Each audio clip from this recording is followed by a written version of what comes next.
This is Doug Coleman, longtime friend of mine. I don't know if that's a good thing or a bad thing. That's a good thing. Okay. Doug, can you tell us a little bit about your photography? Well, I started at the age of 8, actually. I was given a Kodak Brownie camera, and it all started there. I started taking pictures of just about everything around me. It moved, you photographed it.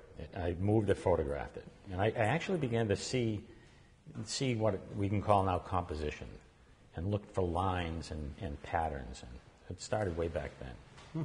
Good. You do quite a bit of photography out west. I do.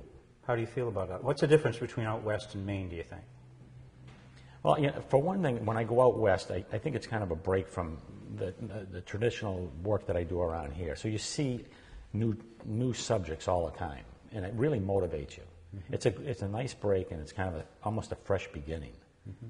And of course, you get the wide open country, beautiful skies, great clouds in an afternoon and a summer day.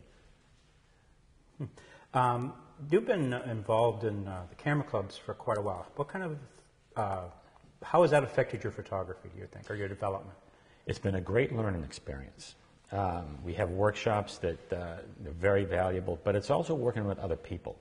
And you get to see what other people are doing and learn from what they do. We have competitions, and the critiques after the competitions it's a great learning experience. Who's your favorite photographer? Well, I have to go back to Ansel Adams as well.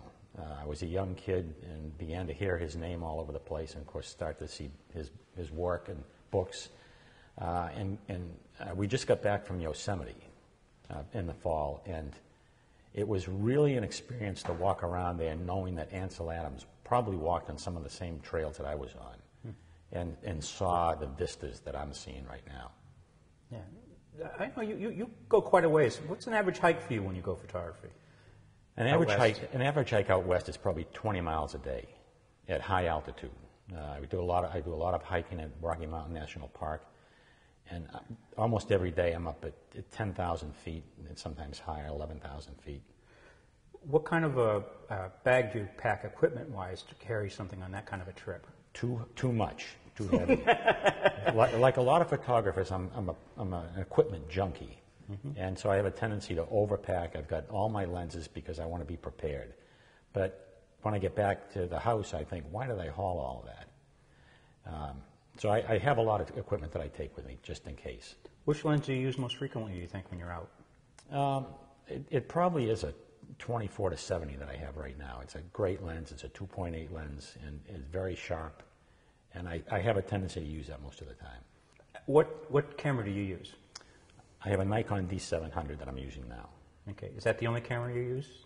Pretty much. I do have my old D200 that I take as a backup, particularly on a trip, in case something goes wrong. What do you see your photography going in the future? Or what are your plans? I know you're retiring. What is photography going to impact the rest of your life, do you think? It will. And I'm looking forward to it as I move closer and closer to retirement, because I'll have more time. Mm-hmm. Going out and just looking and being. I love the outside, the outdoors. And every time I go out, I see something new. And I often go for shooting with something in mind, and I come back with something totally different, the unexpected.